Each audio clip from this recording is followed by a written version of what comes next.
hon, gan T.H. Parry Williams. Beth yw'r ots gen i fi am Gymru? Damwain a hap yw fy mod yn ei libart yn byw. Nid yw hon ar fap yn ddim byd, ond cilcyn o ddiar mewn cilfach gefn, ac yn dipyn o boindod i rai sy'n credu mewn tren. Ar phwy sy'n trigon y fangre, dwedwch i mi, pwy o'n gwihilion o boblach, peidiwch da chwi, a chlegar a muned a chenedl a gwlad o hyd, mae digon o rhain heb Gymru i'w gael yn y byd. Rwyf wedi alaru ers talwm, a'r glywed grŵn y Cymru bond i grybwyll yn cadw sŵn. Mi af am dro, i osgoi ei lleferydd a'i llen, yn ôl i'n cynefin cynt am dychymig yn dren.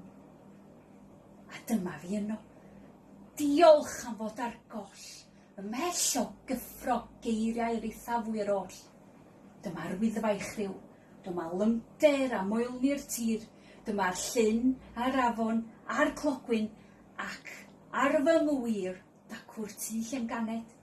Ond wele, rhwng llawr a ne, mae lleisiau a dyrchiolaethau ar hyd y lle.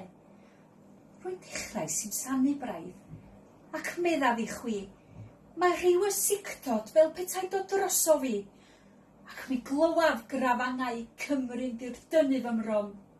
Duw am gwaredo, mi allaf ddianc rhag hon.